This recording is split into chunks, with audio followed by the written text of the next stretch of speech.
A while ago, while my channel was in its infancy, I posted a video of me doing the gear oil on my Impreza. It's been getting views trickling in since I posted it.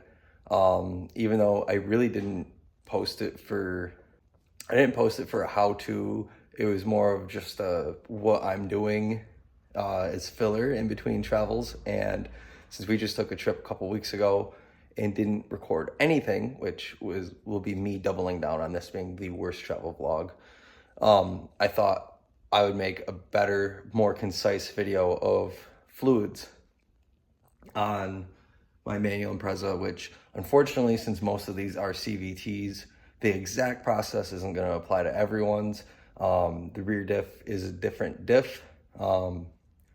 But since this is the rarer one and you're probably not going to find videos of people doing it on this diff or this transmission, but I bet this is similar to other manual Subaru transmissions.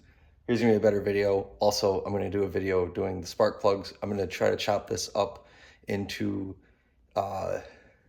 more on topic blocks.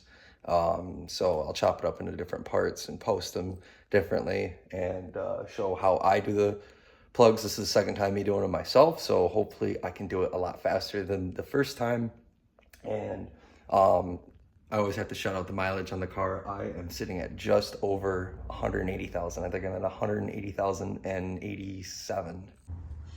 All right, we're gonna start with the rear differential, because if there's any component on here where you want to take advantage of any leftover heat to get a more complete drain, it'd be the rear differential, since it holds the least fluid between the engine, which takes 0.20, so it'll run out like water anyway. Transmission takes going on a gallon. The rear diff only takes about 3/4 of a quart. So where I have those sockets on, this is your drain, that's your fill. The drain is a 10mm hex, and the fill is a 17mm. And as a rule with differentials is you always want to make sure you can get the fill hole open first, because if you can't fill it, don't drain it, because if that's stripped, which in this case it'd be pretty hard, but say if it were a Torx and it was stripped out, and you're gonna have to extract it, make sure you can get the fill hole open first. Evidently, the fill is also a drain. Still looks brand new. Last interval, I went 40,000 miles, and it looked brand new, so I extended that to 60,000 miles this time, and it still looks brand new.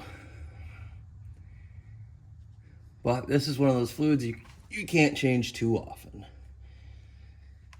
And I do have some sparkles on the magnet, so it's good to clean that off. So I just wiped that magnet off, and there is, well, in an engine, as Eric on I Do Cars says, would call this the forbidden glitter, because it looks like smeared out anti-seize. It is pretty normal in a differential. It's more than I'd like to see. I haven't done that many, and it's not like I do this daily, so they could be perfectly normal. That could be excessive. There's nothing I'm gonna do about it. But the one thing you really don't want to see on there would be like actual shavings. Because there's actual shavings on there. You're probably changing it because you started hearing noises. Make sure you get your gaskets off these too, because the fill plug had the gasket stuck to it, but I should be saying crush washer. The crush washer for the drain plug was stuck on the differential. You don't want to double up on those, potentially cause a leak from that. So that was stuck on there. I got that off. It just got under it with my non-existent fingernail. And then you're going to be putting on new crush washers. I'm pretty certain the flat side goes against the plug. That's how I've been doing it. And I would just call a dealership and get these, because there's two different differentials these cars can have. They're probably all the same for the manuals, but don't take my word for it. Something like that I would not want to get wrong and not have the correct gasket. So these I would just get from the Subaru dealership with your VIN. And drain and fill plug torques for this differential is 37 foot-pounds. I think I know why these were so tight. This torque wrench over torques. I shouldn't be using it. Now for a fluid, it's going to be probably the most common gear oil you can find, 7590 GL5. You're just going to pour it in the, well, squeeze it up into the fill hole until it is at the level.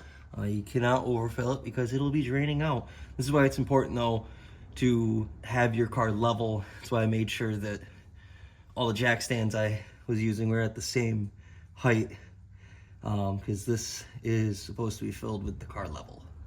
This is why I bought the Liqui Moly. It comes with a straw.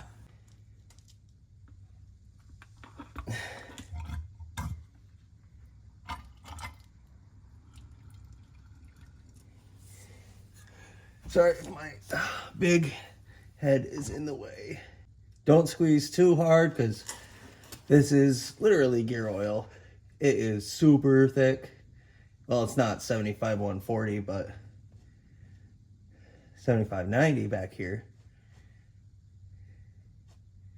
It is not going to squeeze out like water. Oh, this sucks. Oh, well. Oh, yeah, it's filled.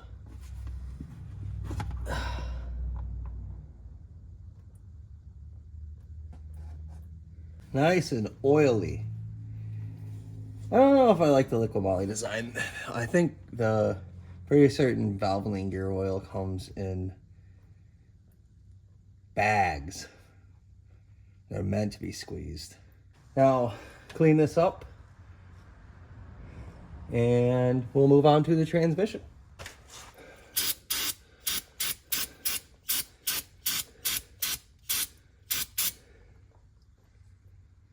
Try not to spray brake clean right at the axle seal. Don't want to hurt it spraying chemicals on it. But they have weakened brake clean. So I guess